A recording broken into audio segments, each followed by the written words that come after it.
Hi guys, my name is Laura, and as you probably read from the caption, I'm gonna read the coming up main essay that got me into Harvard.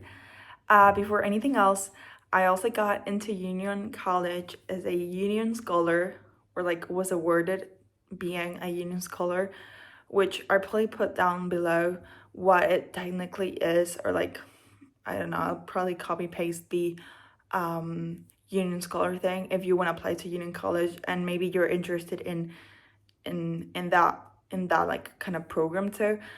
Although you cannot apply as a Union Scholar, you're just like awarded after you apply. But yeah, I got into Union College as a Union Scholar too.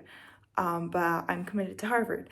Also, this is the list of the colleges that I applied to.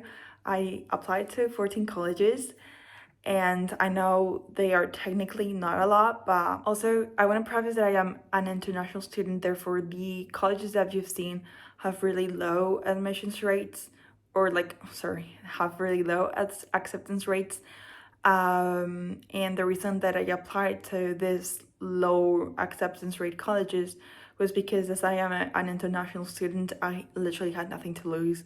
And these were the colleges that would give me the most financial aid, were the college that I was the most interested in. So that's the reason why I applied to those. So in no way, shape, or form, I I consider myself a better person for just applying to these colleges. I don't want to diminish anyone. It's just because I am an international student and those were the colleges I was most interested in, and also the colleges that could give me the most financial aid because I wouldn't be able to pay the tuition if it weren't for the financial aid.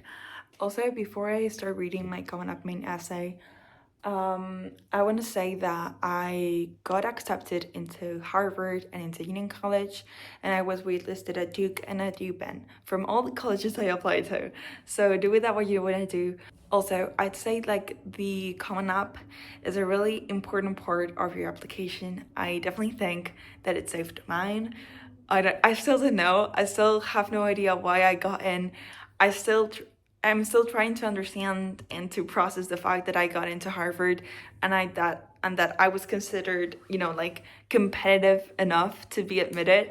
And I'm still in complete another shock, the fact that I got in. And I do not know the reason why I got in. I mean, probably, maybe, I hope there were a couple of reasons why I got in. But I still don't know. But I do think that my essays and my coming up main essay were really important and really made me stand out. Also, I have some college reactions, but I don't know if I'm gonna post that video because especially the Harvard video is so chaotic. I filmed it at like 1 a.m. My hair is like so messy and I look completely horrible, and then my mom is with the hair thing. I don't know how to explain it, but like now it's like really popular, like when you put like something like whatever. Uh, um, but yeah, like the Harvard video especially is like really, really chaotic, and I filmed it like at 1 a.m. and I'm crying the whole time and I had like a panic attack, and like I'm not really comfortable sharing that on the internet, so I'm probably not gonna post that video, but maybe I do, but I don't think so. So yeah. So as I've said before, I think the content main essay is a really important part of your application because at the end of the day, this essay is your main essay, is where you're gonna show colleges who you are and what you give importance to, because the theme that you choose to write about in your content main essay, like it or not, shows a lot of what you give like importance to, and shows a lot of your personality and your values as a person. So I think it's definitely really important, and also the way you write it shows a lot who you are. In my case, I wrote it in more so a poetic way because that's how I am, and it totally depends and fluctuates on the person. So yeah, I started my coming up my essay, I believe, in like May, and I would go to the park and like write it down, and it was a bit messy because knew how I wanted it, like I knew how I wanted the main essay to start, but and to end, but I didn't know the middle part, and it definitely like took me some time. But I'd say like you use the way, like I mean in my case I had like writing experience because I do love to write, so I knew already, like I had kind of my weapons to write a main essay and how to write it and how to tackle the main essay. But if you do not have that, follow your gut, I would say, and like do paragraph by paragraph and write down like the different ideas that you want to tackle. In my case, for example, I knew how I wanted to begin the main essay and how I wanted it to end, so I wrote down like the first and last paragraphs, and then it sort of I sort of finished the main essay. So yeah, my theme for the main essay stayed the same throughout the whole college application, but I know that it can definitely change. So you can change your main essay and nothing is gonna happen. You just need to feel that your main essay represents you, and you definitely need to like feel that it's true to your heart, and you're gonna be good if that's the case. Also try to show who you are through your writing. Like in my case, I am a bit more dramatic, so I use more kind of poetic writing. If you're more so of a funny guy, write it in a more funny way, but don't get too overboard. But yeah. So yeah, start early. That would be my tip, and then go from there. The first draft is so freaking difficult because you have that white blank page staring at you, and you're like, what do I do? But I swear to God, when you like start and when you finish, the accomplishment and like the kind of relaxation that you feel is amazing. And then obviously you're gonna start writing different drafts. But yeah, it's like, take it as an opportunity to explore a different part of yourself that you've never been able to explore, because the main essay is such a freestyle essay. Like you definitely can like choose whatever topic and whatever writing style, and that's so freaking cool. At least like where I live in, I do not have such opportunity. So definitely like view it not as a stressful thing, but as a fun and creative way. So yeah, that would also be my tip. Have fun with it. I obviously can give more tips if you want me to. If you want, please comment down below. But without further ado, I'm gonna start reading my coming up main essay. I'm gonna begin. In the north of Spain, where 6 languages weave through the air, my innocent eyes and little gaunt teeth shined whenever I said agur. Although it translates as goodbye, it is a word with a heartwarming smile, a promise which holds a deeper truth. I will see you again and love you until the end. But on a late spring night, the wall of certainty around me broke. The moment my father nonchalantly revealed the so long kept secret after a visit to my cousin in Madrid. Honey, agur is best for adios. That is why Lucia didn't understand what you meant. The wall shattered into pieces. Each shard exploded outward, piercing my soul with a deep, lasting wound. My mind went numb. Agur, my word, even in my own country, was foreign to many. Growing up in the Basque Country, I quickly learned that cultural clashes run deep. I would constantly hear adults talking about ETA, the separatist group responsible for violence in pursuit of Basque independence. I never saw how they made the cuts, but could feel the scars they left behind. Those scars made people's knuckles turn red as they clenched their fingers into fists, their lips a straight thin line. They would nod, but nonetheless read that, the awkward and uncomfortable silence whenever I pronounced it. A simple farewell from a naive 6-year-old. I realized that language, something made to unite, could also divide.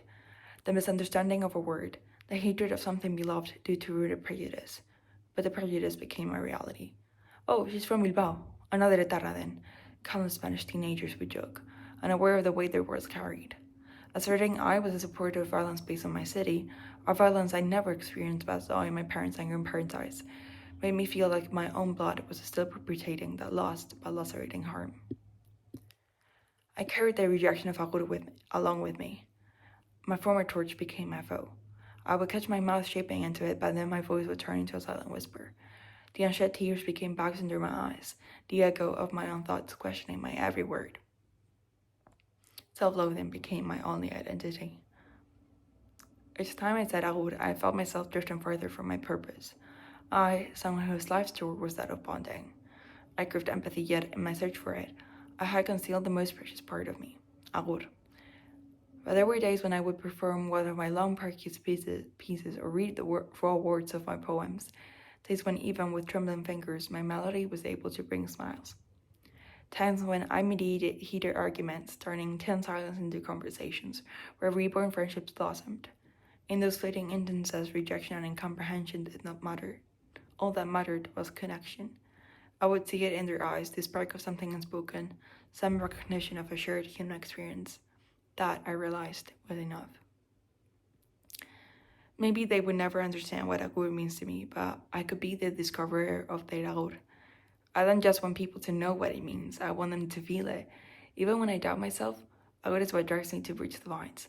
My reminder of connection amid contrasts, transcending borders in an often divided world. Agur is what moves me, agur inspires me, agur is me.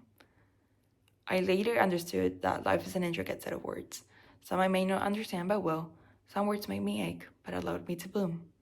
I may not be that little anymore, but I still look at life with innocent eyes, with the overt wound pushing me forward, carrying my very essence of resilience, connection, and hope, my promise of loving. And so, once more, agur, mine not so little, and with a gap teeth exclaim with a huge smile on my face. So that was my kind of main essay. I hope you guys liked it. As I said before, it was a really personal theme that I really I still think, but I really thought in the past when I was writing it, that it would be cool and definitely different from maybe a lot of like applicants. But at the same time, I feel like this is a really universal theme. So yeah, I really enjoyed writing it. My main essay, like as I've said before, the essence stayed there through the whole college application process, but like it changed a lot, like the way that I wrote it. I was like at the beginning, I had so many metaphors and so many over like poetic stuff, and I really like the way that it ended up being. I think at the beginning, I wrote it in third person, but then I changed it to first person because I feel like also the theme was more intimate, and I feel like that intimacy really worked well with first person. So yeah, as I've said, it's totally like subjective, and you should have fun with it, and that's it. But yeah, I hope you guys liked it. This was it. I don't know what else to say. If you want me to say you more tips or anything, I can. I still, as I said before, I really have no clue what I got in. But I would love to help you guys out. And yeah, if you're interested in some college lifestyle things or any college related like videos, I'm probably gonna make that content when I fly to Boston. And also, if you're interested in artsy content and in more like random stuff, you can always follow me. But yeah, I'd say this is everything, and thank you guys for staying until the end. Yeah, love you.